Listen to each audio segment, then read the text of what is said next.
ವೀಕ್ಷಕ ನಮಸ್ಕಾರ. ಇವತ್ತು ಏನು ನಮ್ಮ ರೈತ ಸಂಘಟನೆ ಹಾಗೂ ಚಾಮನಹಳ್ಳಿ ಗ್ರಾಮಸ್ಥರು ಮತ್ತು ಹತ್ತಹಳ್ಳಿ ಗ್ರಾಮಸ್ಥರು ಇವತ್ತು ಇಲ್ಲಿ ಗುಂಡಿ ಬಿದ್ದಿರೋದು ಹೊಸ ತಾರ್ ರೋಡ್. ಇದು ನವಂಬರ್ ಯಾವಾಗ ಸರ್ ಆಗಿದ್ದು? ಮೇ 1ನೇ ತಾರೀಕು ಕಾರ್ಮಿಕರ ದಿನಾಚರಣೆ ದಿನ ಮಾಡಿದಂಥ ಏನು ಮುಂದೆ ಬನ್ನಿ, ಅವ್ರಿಗೆ ತೊಂದರೆ ಕೊಡ್ಬಿಡಿ ಬನ್ನಿ.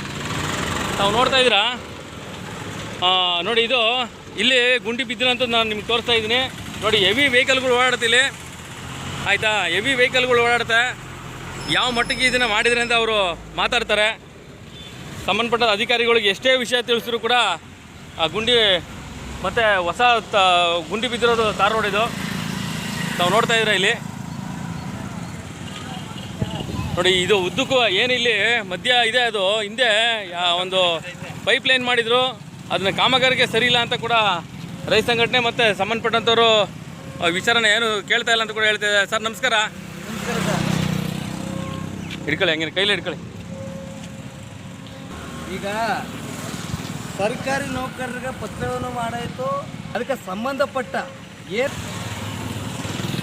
ಮುಗಿರಿ ಮಕ್ಕೆ ನೀವೇ ಸರಿಗಣ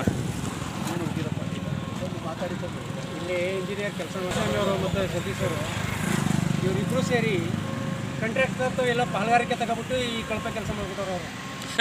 ಅವ್ರು ಪಾಲ್ಗಾರಿಕೆ ತಗೊಂಡಿಲ್ಲ ಅಂದರೆ ಈ ಕಳಪೆ ಕೆಲಸ ಆಯ್ತಾ ಇರಲಿಲ್ಲ. ಅಲ್ಲ ನುಜ್ಜುಗಲ್ ಆಗಲೇ ಎದೊಳ್ತಾ ಇದೆಯಲ್ಲ. ಅದೇ ಬ್ರೇಕ್ ಹೊಡೆದು ಸ್ಲಿಪ್ ಆಗಿ ಬಿದ್ದರೆ ಯಾರು ಬಂದಿವ್ರು ಇವ್ರಿಗೆ ಅವ್ರ ಸಂಸಾರಕ್ಕೆ ಇವ್ರು ಆಧಾರ ಆಯ್ತಾರ.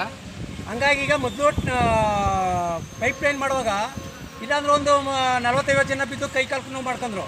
ಒಬ್ರಿಗೆ ಕೈಯೇ ಮುರಿದೋಯ್ತು, ಒಬ್ರು ಕಾಲ ಮುರಿದೋಯ್ತು.